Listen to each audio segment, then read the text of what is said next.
I had an opportunity to talk to the City of Fort Collins. I spoke with Jamie Gaskill and Pete Iengo. City of Fort Collins was named our 2020 Excellence in Sustainable Development Award winners. We're going to walk through the project that they submitted for the award. It's based around the Income Assistance Qualification Program and how they applied continuous improvement methods to it. Jamie is the Senior Supervisor and Program Manager with the City of Fort Collins Utilities Department, and she leads a team that develops, implements, and evaluates the Utilities Affordability Program, or UAP. She also supervises a group of program specialists that implement programs that help residential and business customers reduce their utility costs and impacts by conserving energy and water. She has also worked in other industries such as transportation, public health, and outdoor retail, implementing behavior change and education programs. She holds a bachelor's degree and a master's degree from Colorado State University and has 16 years of experience teaching, managing staff and volunteers, and implementing programs. Pete is the Senior Community Engagement Specialist for Fort Collins Utilities. He manages Utilities team that is responsible for ensuring the organization's public engagement and workforce culture strategy implementation meets or exceeds leadership and community expectations. This work includes advising project managers and leadership on effective stakeholder engagement planning, activity, process design and facilitation, feedback collection, plan execution, and evaluation. He is also responsible for managing several key stakeholder relationships, utilities, community sponsorship programs, event and volunteer coordination processes, and provides facilitation services. He contributes to the leadership of several citywide efforts including climate action and employee engagement strategy development and execution. You can find their contact information in the show notes for this video and podcast. If you'd like to learn more about the Excellence in Sustainable Development Award, which is provided by the IISE Sustainable Development Division, you can go to sustainableengineer.org. Well, hello, everybody. This is Brian Hurley. I'm the Sustainable Development Division President this year with IISE, and we have the pleasure to talk with Jamie and Peter from the City of Fort Collins. They were the 2020 Excellence in Sustainable Development Award winners this year, and so asked them to present some of the work they've been doing around process improvement, and especially in the Utilities Department. So I'll hand it over to Pete and Jamie. Thanks for joining us. Thanks for having us. Great. Thanks, Brian. Good afternoon, all. My name is Pete Iengo. I'm a Senior Community Engagement Specialist with the City of Fort Collins. More specifically, my position's nested in Fort Collins Utilities. We're a community-owned utility, and we provide water, wastewater, stormwater, and electric utility services. I'm joined by my talented colleague, Jamie Gaskill. She's a Senior Supervisor of Project Management, and she's been managing utilities programming for over a year now, and along with her team is responsible for several programs direction, evaluation, and continuous improvement processes. And so first off, before I start getting into it too much further, I'd just like to thank IISE for extending its 2020 Excellence in Sustainable Development Award to the City of Fort Collins. We're really excited for this hard work of so many to be recognized, and also for the opportunity to share out. We hope anybody watching can learn from our successes and challenges, and you're able to share back with your organization and encourage continuous improvement with your organization and programs. And so with that, a little bit about what we're going to do today. We'll be sharing our experiences of what we call the Income Qualified Assistance Program and the journey we're on. You'll hear us call it IQAP or IQAP as we move through the presentation. And we'll be sharing about how we've taken this program from when it was a tiny little pilot of 25 customers, when it was time-consuming and clunky for customers and staff to administer, admittedly, to the program it is today, where it's much more streamlined for everybody involved, and we've been able to help hundreds of customers save resources through this program. But what I need to do before we get into specific improvements and processes related to this program, I need to talk a little bit about what led us to receiving this award, and backing up to some more foundational information about our organization. We certainly didn't do the work in a vacuum, right? Years of focus on process improvement at the highest level of our organization is actually what created the environment for us to be successful in these process improvements you're going to hear about. And so I'll touch base about our organizational environment, some specifics about the program, some early process improvements, and then I'll pass it to Jamie, who's been managing this and really focused on making improvements throughout the implementation and management and regular assessment of the programming. All right, with that, let's dig in. So given this is a international audience, I wanted to spend just a few minutes grounding folks in the community of Fort Collins. So we're a mid-sized city of about 170,000 people, located on the Front Range of northern Colorado, USA, right where the mountains meet the plains. We're home to Colorado State University, and there's certainly no shortage of things to do here in Fort Collins. We're known for our outdoor activities and recreational opportunities, several thriving industries, great beer, friendly people, so much more. And so, you know, it's home for me. I love it here. It's a great place to live, work, and play, and also visit. So I encourage you to come visit sometime. We're about an hour from Rocky Mountain National Park.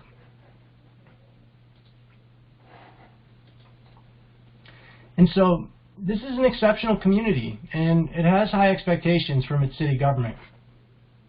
And as a city government, we expect to deliver on those expectations. And so continuous improvement is and has certainly been an important tool for us to do just that. In 2010, we chose to take a close look at ourselves by pursuing the Malcolm Baldrige National Quality Award. It's the United States government's highest presidential honor for performance excellence. And the assessment framework used is recognized internationally as one of the best out there. And so what happens is when you apply and are assessed for the award, regardless of if you win or lose, you receive this detailed feedback report. And so after 3 rounds of assessment and use of this report to develop continuous improvement, we were recognized in 2017 as an award recipient. And so receiving these awards is fun, right? But in the end, it's all about the journey and what we could learn. And what we learned is continuing to guide us through today.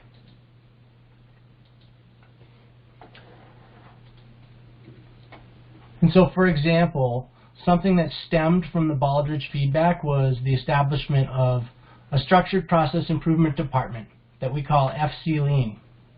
It's housed within our organization. And FC Lean's constantly training folks across our whole organization on how to take a close look at and improve its processes. And FC Lean is absolutely loaded with resources and has some really talented professionals managing it and providing coaching across our organization. You can see here a little bit of a closer look at that suite of services. And it's notable that the resources are designed to help you solve problems of all magnitudes. For example, you see Just Do It's down there on the bottom of the pyramid. And these are typically quick wins that usually fall within your normal workflow. And you see all the way up top, we've got FC Lean projects, and those are long-term, in-depth process examinations and improvements. And so what I'm going to talk about today is my journey using the Lean Leaders process. I use that for the income qualified assistance program improvements, and it's somewhere in between. It's thorough, it's in-depth, but it's definitely a commitment outside of your normal duties and tasks. And so this slide shows some specific processes I went through with the various components. There's several classroom sessions to teach and practice the techniques you'd end up using for your specific improvement. And the sessions are spread out enough where you can simultaneously convene your process improvement team and work on the project in real time. You see, it's about a 3-month spread. There are other benefits too to the Lean Leaders process. There's one-on-one coaching with the process improvement professional, and there's lots of camaraderie, and there's an opportunity to have a sounding board with a cohort of coworkers that are also doing process improvement projects from their respective areas. And so it's actually a great experience, and I've got some relationships that have really stemmed from that experience and are with me today. Okay, so let's talk about the need a little bit.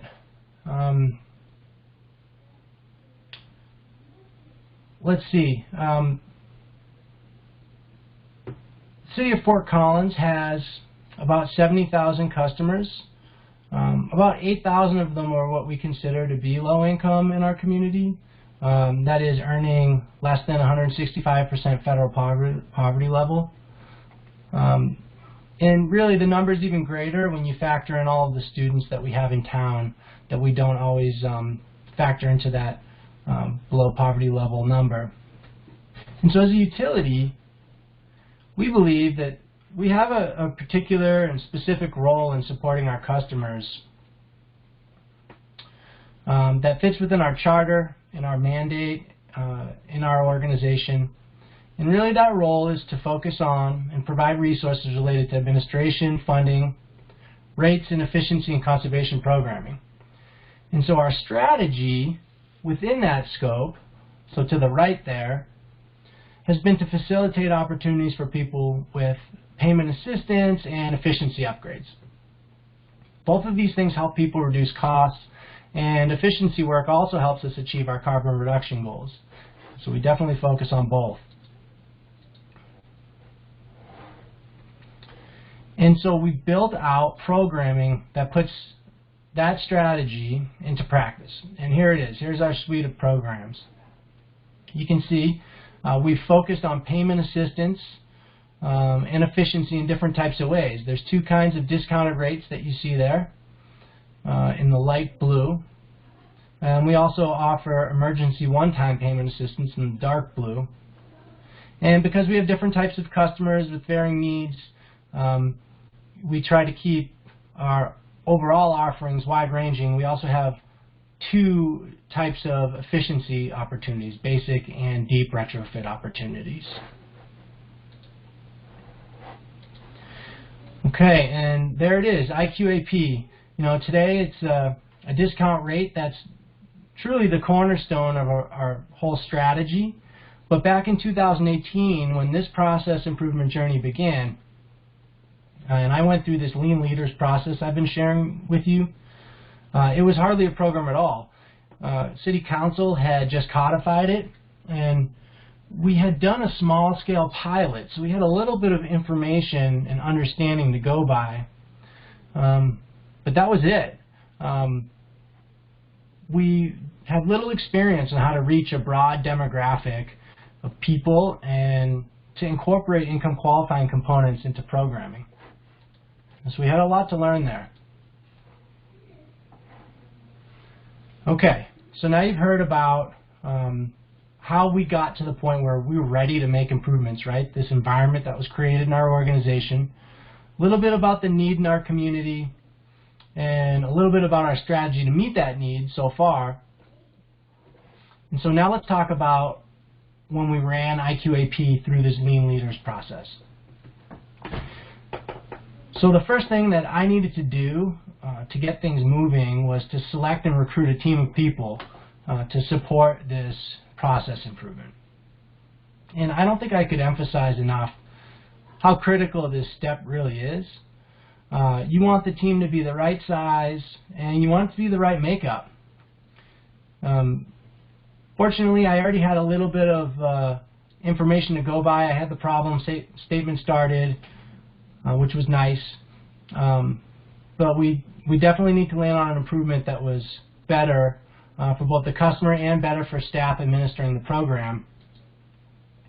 And so I decided to bring in people from the community to represent the community or customer perspective. Some folks from our partner organizations who had a stake in the process and delivering the process and product to people. Some people from utilities, so internal, who were responsible for a lot of the work and the processes themselves. And also some colleagues from outside of utilities, but within the city, in our social sustainability department, who certainly bring their own unique perspective when it comes to how to help folks that are lower income. And so here's a look at some of the reps that we had on our team and the different groups that they came from. And so at this point in the process, the initial pieces were in place, and really it was time to start to get down to it and do some of the good work.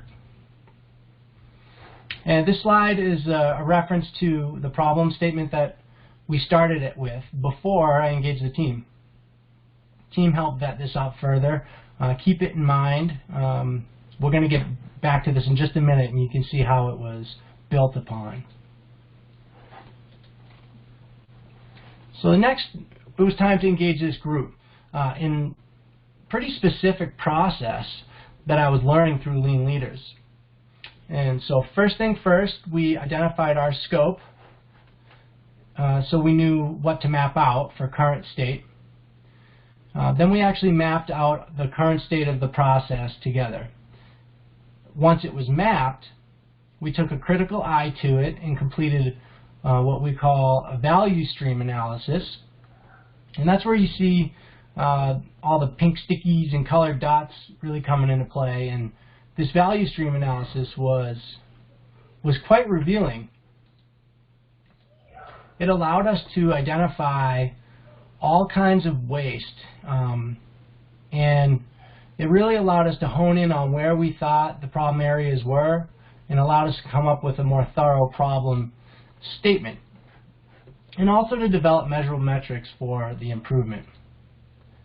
And so the red circles there are where we really decided to focus, because we thought that's where most of the time was being lost to the inefficiencies by the customer and by staff. And so by really honing in here, we figured out that the application itself was a problem and a good candidate for process improvements.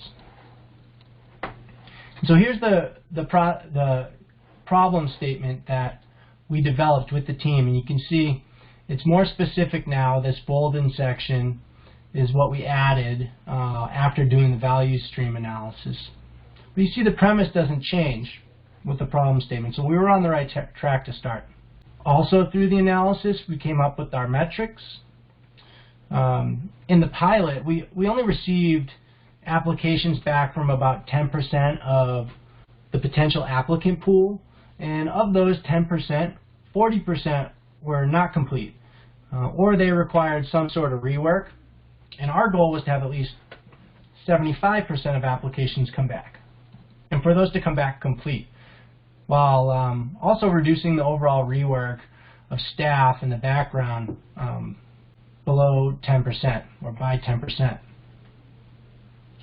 And admittedly, we thought these were ambitious goals, but we thought we might be able to do it. And if we didn't do it, and we came close, or maybe we did do it, it really would represent a pretty significant process improvement. And so we were going for it a little bit. And so moving further along in this process, this very prescribed, specific process I'm sharing with you, you can see we keep drilling down further and further.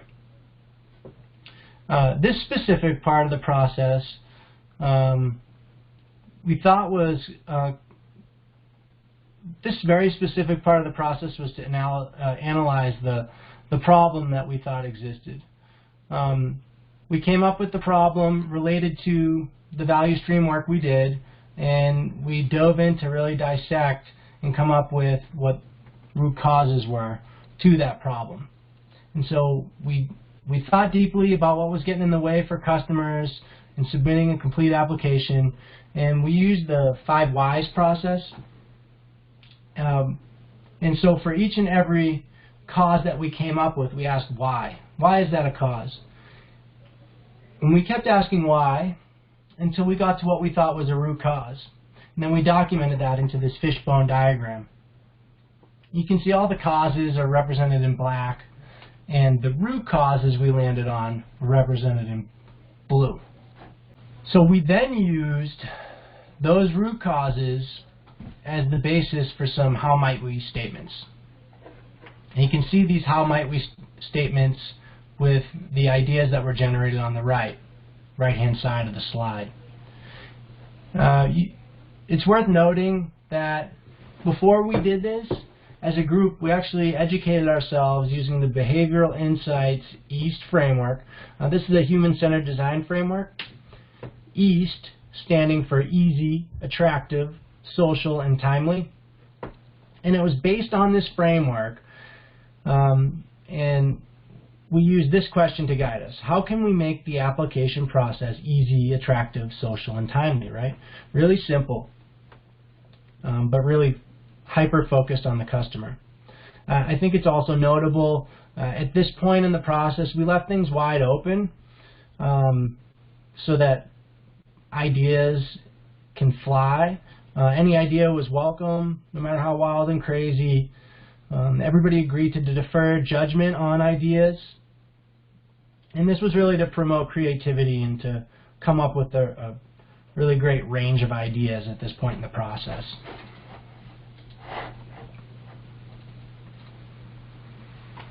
Okay.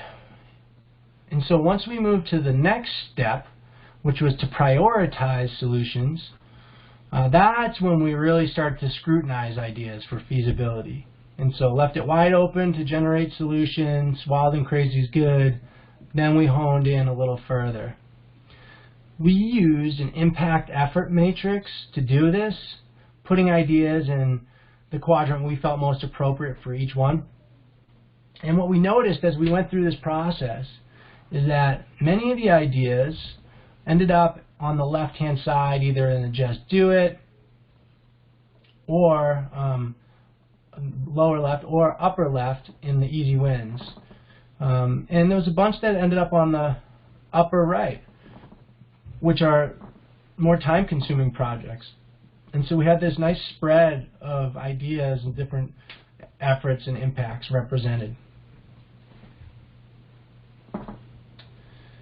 And so the document ended up being something that we actually continued to reference for quite some time, and we've been able to focus on other improvement opportunities that emerged from this Lean Leaders process I was going through for years to come.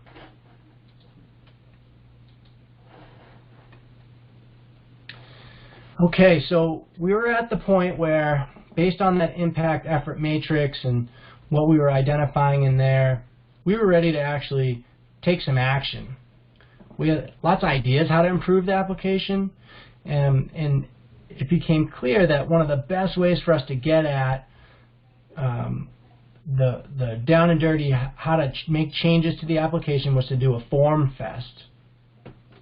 And that's where everybody takes a section of the application in a room and rewrites it completely using what was learned in the prioritization as well as the EAST framework. And so what you're looking at now is our before application. It was 3 pages long. It asked for lots of information and even had a section that was to be completed by the landlord if the customer was a renter, which, no surprise, turned out to be a barrier.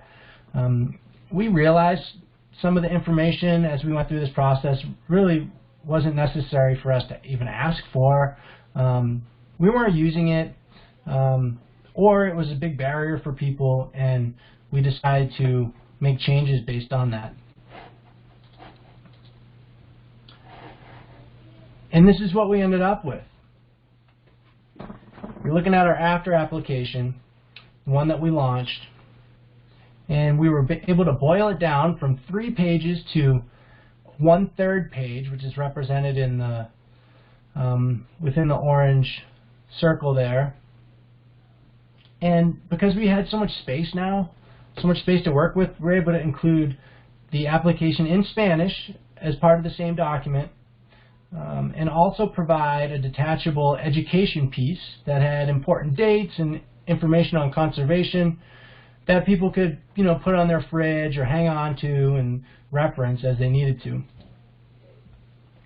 The document was perforated, it had a glue edge and a prepaid stamp, so people, all they had to do was cut it, fill it out, glue it together, and pop it in the mail.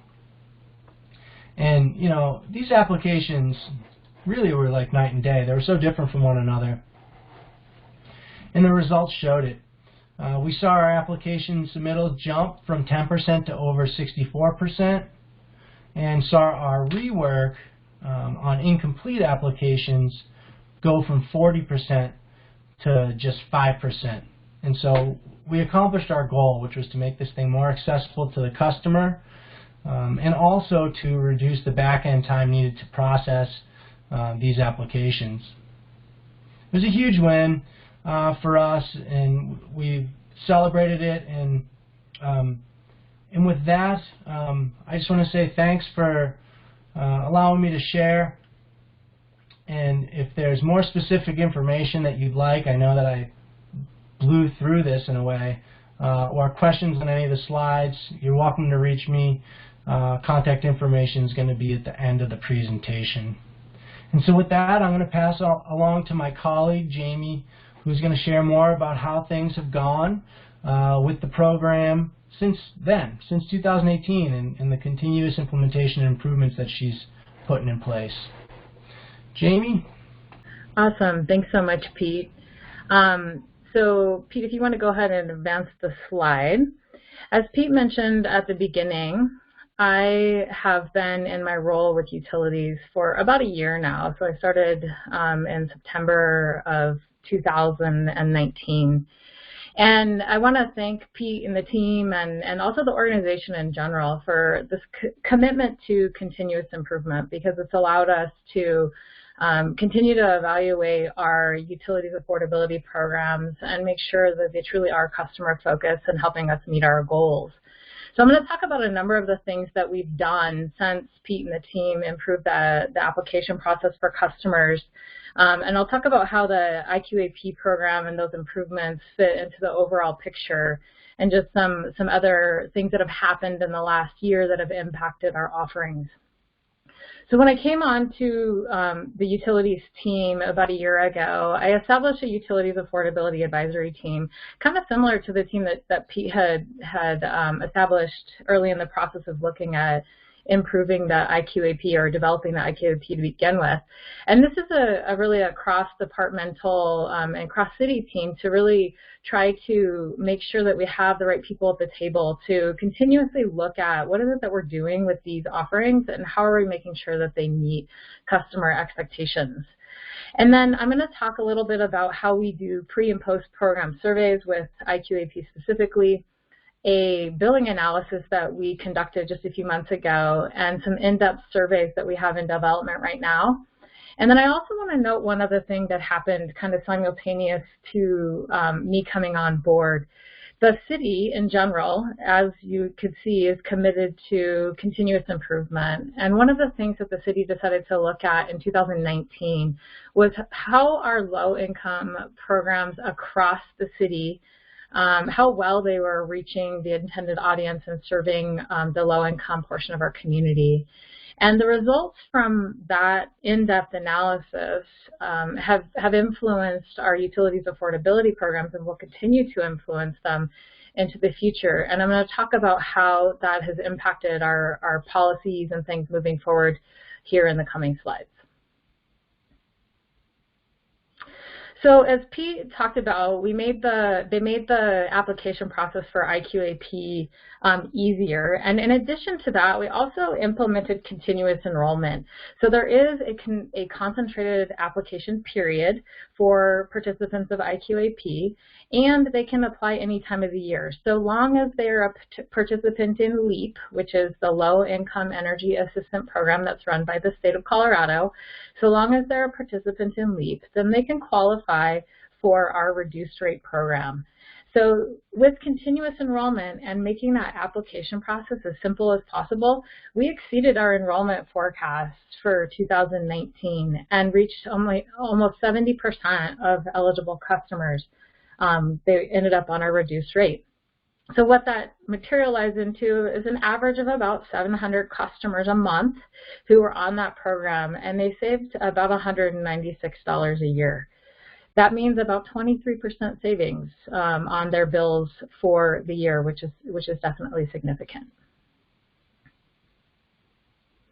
So how did we reach all of these people besides making it easier to apply? In 2018 and 19, we did extensive outreach to try to tell people about this offering and to connect them to LEAP as well, because since LEAP is the qualifier for our income qualified program, we wanted to make sure that people knew about both. So you can see this whole list of things that we did, but the thing that I want to point out here that was new in 2019 that we tried, again, thinking about continuous improvement and really listening to what people needed, we heard that, hey, you know what, your application is easy, but the LEAP application is kind of hard. So we actually offered application assistance for our customers to help them get enrolled in LEAP in the first place. So we went to events where we could expect to see participants who might qualify for LEAP, and we worked with neighborhoods that had members that would be interested in also signing up for LEAP and taking advantage of those programs. And we actually helped people fill out those applications. This is something that we've continued into 2020. So Pete was talking early on about our overall strategy for reducing what we call the utility burden. So the utility burden is the percentage of someone's income that they have to spend to keep their utilities going. For low-income people, that percentage is higher. So what we're trying to do with these offerings is to reduce utility burden. We do that through offering reduced rates. We do it through offering conservation programs, the ones that Pete was talking about, where we have them get retrofits in their homes to make their homes more efficient. And we do it through behavior change by trying to educate people on ways to use less to begin with. So as part of the IQAP program, we connected people to these resources through online tools and leveraging our existing programs like the conservation programs that we have. And we connected people to these through a monthly newsletter. And it used to be called IQAP Insights, now it's called Utilities Insights. We changed the name of it to make it more broad reaching so that it can go to all of our income qualified customers. We saw huge success with this. We have a 45% open rate on the email version of this newsletter. That's compared to an industry average of 21%. We have a 10.4% click rate, again compared to 8.5% click rate for industry average. So we've seen success with the Insights newsletter, which continues to be a great tool for us to connect with our low-income customers. Part of IQAP is also asking the customers, how is this program working for them? So right from the beginning, we instituted pre and post program surveys. So when somebody signs up with IQAP, they receive a pre-program survey where they're asked a number of questions related to utility use and their utility burden. And then afterwards, they receive the same a follow-up survey. And what we found I'm going to dig into the actual data here in just a second, but what we found in general is that people are seeing positive benefits from this. They're feeling less utility-related stress, and they're starting to change their behaviors around utility use. One of the questions that we ask our customers is, how much do you worry about your utility bill?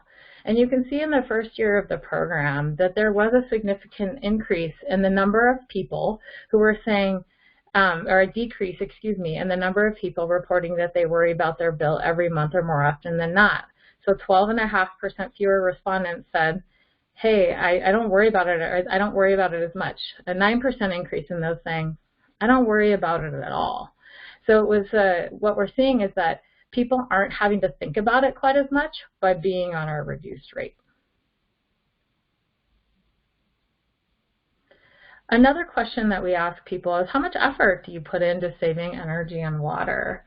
And from the pre-program to post-program, we saw a 10% increase in those folks who are saying, I do a lot. I do a lot to try to save energy and water. And we like to think that this is potentially because of connecting folks to those simple tips and tricks that they can do via our newsletter and all of our other programming. Some of the things that we mention in our newsletter are listed here. So we ask people, we say, which of these things did you actually try? So you can see there's a whole slew of things, everything from closing your windows and blinds to doing what you see on the left-hand side of this screen, which is significant. There were about 35% of the people, a little over 35% of the people who took our post-program survey said that they actually did a home efficiency assessment with the Larimer County Conservation Corps. That's one of our basic retrofit programs that we have available to our customers. So a significant portion of our customers actually went through the time and energy to have those folks come in and do an assessment of their home and then do some of those basic retrofits to help them use less and make their homes more comfortable. We also did a much more in-depth analysis that relies simply on the data. The IQAP program was designed to not only give people reduced rates, but to make sure that they were trying to use less energy and water to begin with. We hired a company to do an actual billing analysis, and we did this in April of this year. And what we did is we looked at people who were on the IQAP program before and after they went on the rate. And then we looked at how did their use change over the first year of the program. And what we found was that their water use stayed about the same, but their energy use actually increased a little bit.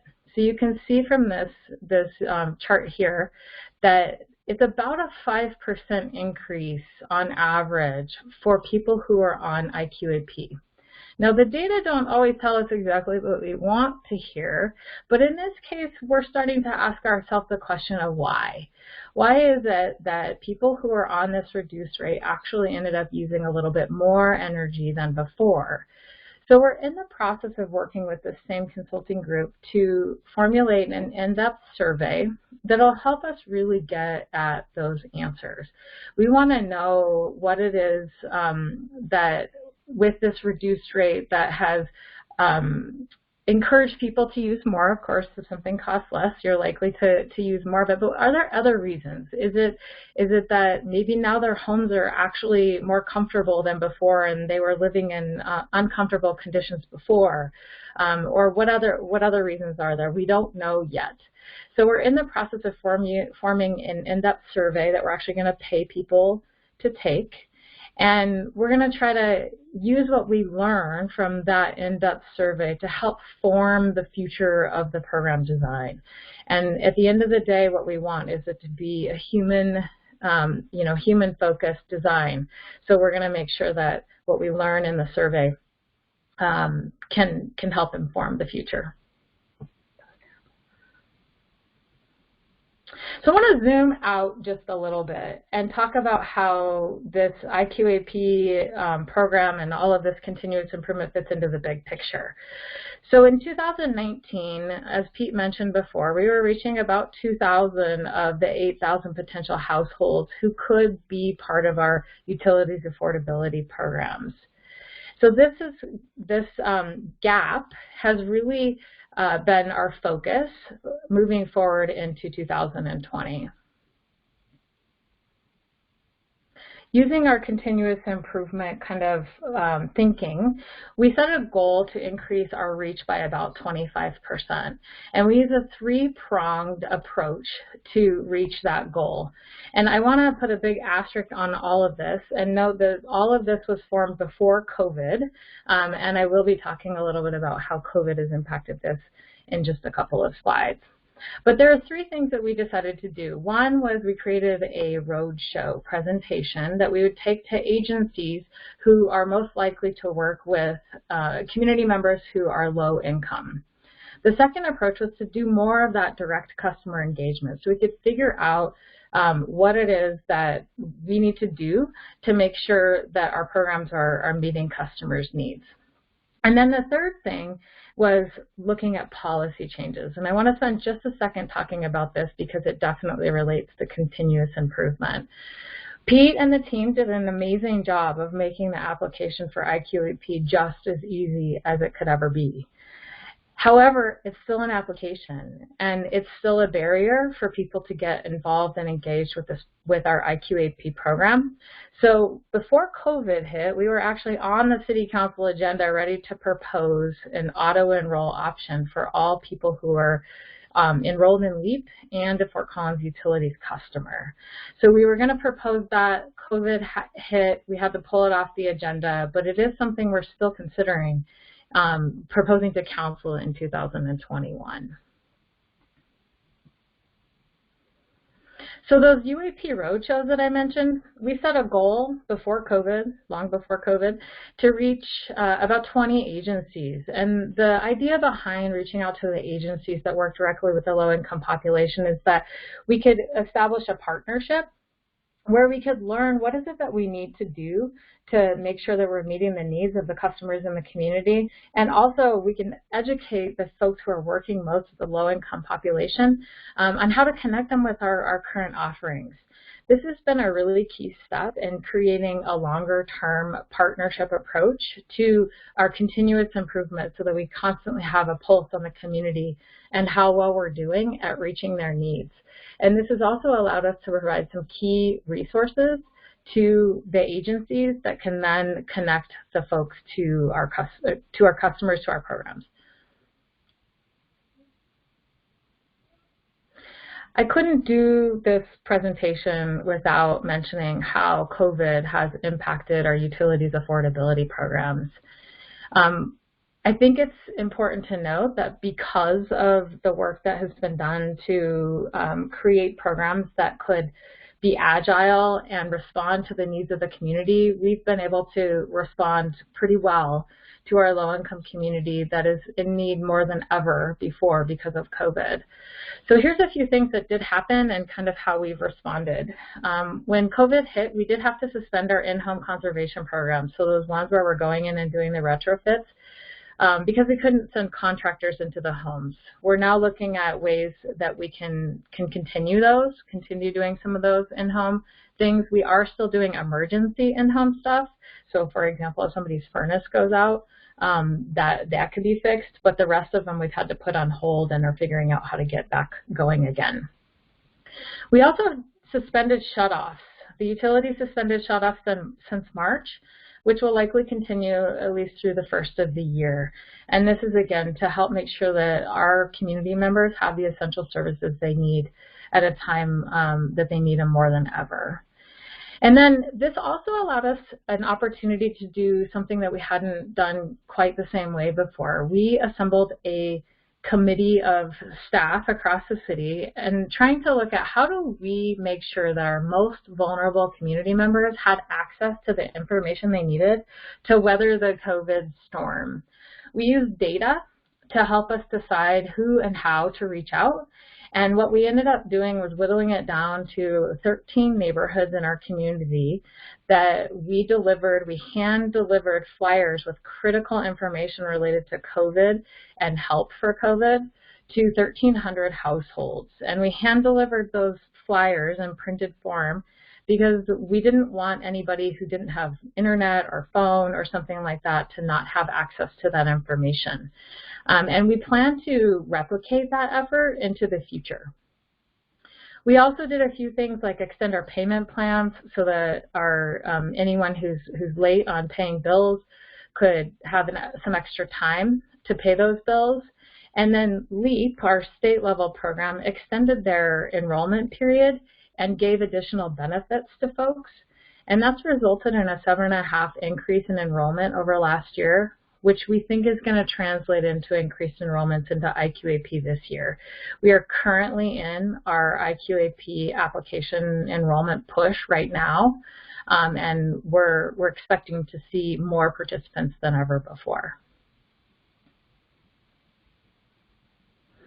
I also want to note that our emergency assistance, or our payment assistance that's part of our utilities affordability programs, is higher than, the need for that is higher than ever.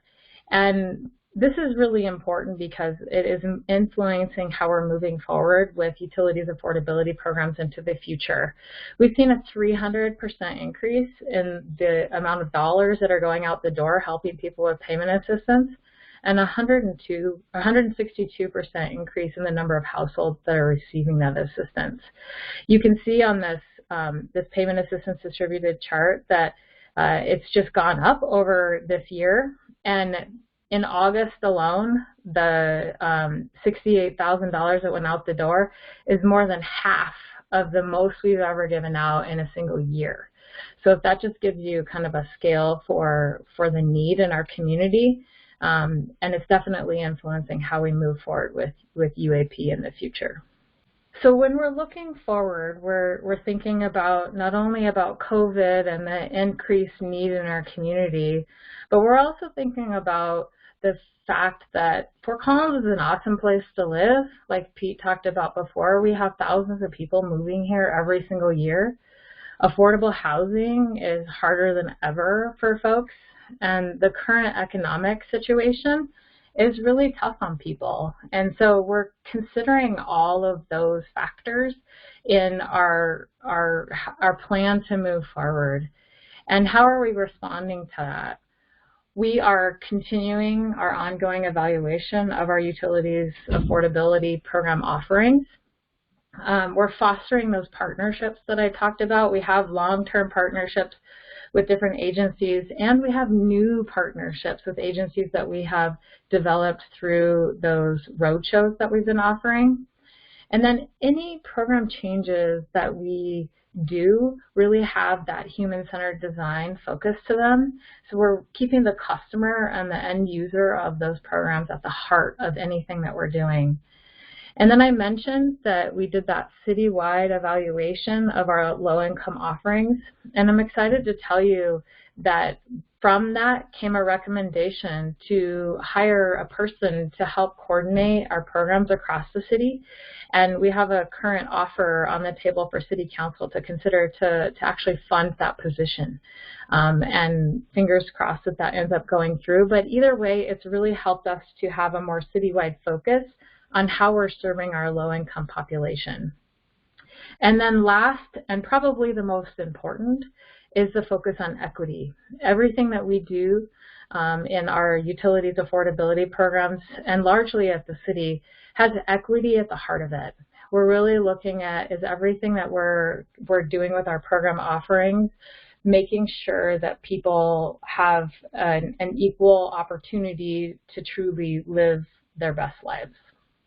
With that, I want to say thank you again to IISE for the recognition of the City of Fort Collins and the City of Fort Collins Utilities programs. And I wanted to echo what Pete said about if you would like to connect with either of us about our offerings or about our improvement processes, we'd encourage you to reach out and get in touch. And just want to say thanks so much for joining us here today. Thanks, Pete. Jamie, this is great. Really good work. I do have a couple questions. I was curious about what started the Malcolm Baldrige Award effort in, you said 2010. How did that get started? Because I think a lot of agencies might be thinking about that initial effort. Looks like that kind of got the ball rolling a little bit. Yeah, Brian, to your question of like, how did we get started on the path towards the achieving the Malcolm Baldrige Award? And I think it starts with our city leadership's desire and interest and commitment to continuous improvement.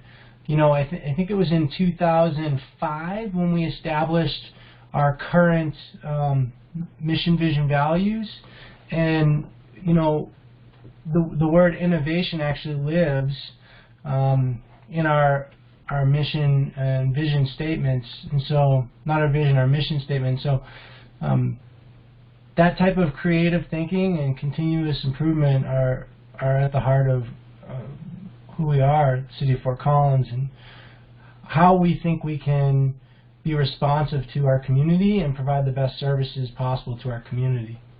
The second question I had related to the Lean Leaders program. When you did your event, were you the main facilitator, or did you have someone helping you through that effort? Or how did that first event work as through that program? Did someone help kind of walk you through that, I guess? When I was engaging with my team in conducting the various process improvement related exercises? Yeah, the actual, like the Lean event that you showed some photos from, were you the primary facilitator, or did you have like a coach or someone you were co-facilitating? Can you just kind of explain maybe going through that program how the facilitation was done in your role? Yeah, sure. So part of the teachings was related to managing a team and facilitating these processes. And so, yes, I was the primary facilitator. It was up to me to have people in the room that could assist with process if I felt it necessary. And so I did. I had people that were focused on helping with documentation and people that could help translate documents afterwards as well.